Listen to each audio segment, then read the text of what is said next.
Memasuki berita pertama, pemirsa. Kapolda Jawa Tengah ungkap modus oknum pengasuh cabuli santriwati yang janjikan karomah.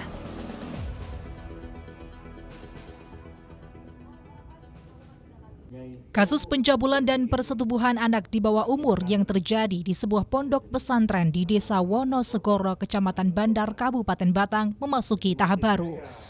Unit PPA atau Perlindungan Perempuan dan Anak Satreskrim Polres Batang hingga kini tengah melakukan pengembangan terhadap kasus pencabulan yang dilakukan oleh pengasuh pondok pesantren tersebut berinisial WMA berusia 58 tahun yang saat ini sudah ditetapkan sebagai tersangka. Kapolda Jawa Tengah Irjen Pol Ahmad Lutfi pada Selasa 11 April siang di Mapolres Batang menjelaskan, saat ini tim penyidik tengah melakukan penyelidikan dan penyidikan terhadap kasus ini. Dipastikan sudah ada 16 korban yang merupakan santri di pondok tersebut yang menjadi korban pencabulan dan persetubuhan. Namun Kapolda membeberkan masih ada sedikitnya seratusan santriwati yang nantinya akan dimintai keterangan oleh penyidik terkait kasus ini. Namun tim penyidik masih terbentur dengan masa libur sekolah karena para santri sudah pulang ke rumah masing-masing. Kapolda menjelaskan modus yang dilakukan tersangka yakni dengan cara memanggil para korban ke sebuah ruangan. Kemudian tersangka memegang tangan korban dan dibacakan doa nikah, lantas dicabuli dan dijanjikan akan mendapatkan karomah dan kesembuhan. Anak di bawah umur yang korbannya hampir 15 dan nanti santriwati yang itu akan berkembang. Posisi kasusnya bahwa TKP ada di salah satu pondok pesantren di daerah Bandar. Kemudian pelakunya sudah kita lakukan amankan, sudah kita tangkap, dan sudah kita tahan. Jadi korbannya itu 14 santriwati, di mana 8 orang sudah kita lakukan visum et repertum positif, ada robek di obginnya. Kemudian yang 6 orang masih utuh. Jadi 6 orang itu kategorinya karena masih utuh pencabulan, budi mak-mak, budi wak-wak, yang jelas pencabulan itu. Tetapi yang sudah robek dipastikan dia terjadi adanya persetubuhan. Dan ini berlangsung sejak tahun 2019 sampai sekarang. Modus operandi pelakunya dari belakang saya ini. Jadi modus operandinya santriwati ini pagi hari dibangunkan, diajak ke kantin dan TKP-TKP yang lain untuk diajak bersetubuh dengan jalan dijanjikan dapat karomah dari apa itu yang dikira kiainya ini. Kemudian dia prosesnya seperti ijab kabul itu. Ijab kabul sah sebagai suami istri, kemudian disetubuhi.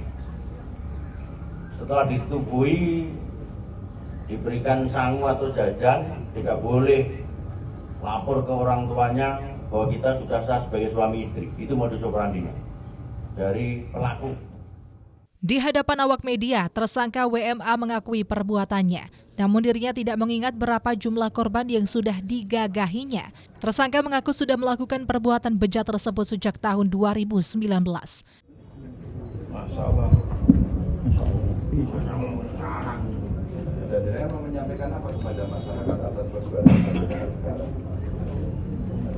Jangan sampai kita terulang seperti itu lagi. Ini kan Masya Allah, perbuatan yang hina, perbuatan yang telah, perbuatan yang rusak, ya memakai dengan Mulang apa? mulang ngaji. Mulang ngaji? Itu menurut ajaran agama betul apa enggak itu? Buatan. Tapi kita kan melakukan. Oke. Balen. Hah? Kelalen. Enggak, bukan kelalen. Kelaren. Masuk kelaren bola-balik. Oke, Masya Allah. Masya Allah, cuma kita Allah. Masya Allah, itu nggak tahu. Kanca-kancane jenengan di atas yang melakukan ini, kemudian Buatan kertas, Pak. Hah? Pernah ngomong? Buatan. Jenengan ya pernah ngajari ilmu ini karo kanca-kancan. Buatan kertas. Kalau biasa. Garwane jenengan ngertos nih. Kertas.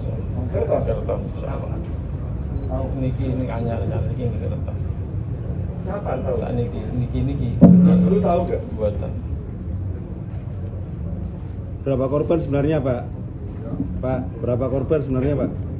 Berapa korban jenengan ngaku saja ini Pak? Ngaku saja. Tahu jujur aja. Kira-kira Lupa. berapa? Total semuanya berapa? 15-an. 15-an. Ya. Oh, yang libur-libur itu jenengan gitu kan enggak? Enggak. Berani bersumpah jenengan. Iya. Demi siapa? Demi Allah. Ya Allah. Yang alus nih, yang sudah lulus kamu itu Ini kan yang sudah tamat, yang sudah lulus kan kamu gini kan ada sih, Sat. nggak ada. Ada. Dua. Satu apa dua? Satu enggak dua. Pak tiga. Berapa tiga? Bentar, Pak, yang eling-eling. Eleng-eleng. Ada dua kan. Atas perbuatannya, pihak kepolisian menerapkan pasal berlapis untuk tersangka dengan Undang-Undang Perlindungan Anak dengan ancaman maksimal 20 tahun penjara. Saif Robani, Batik TV, melaporkan.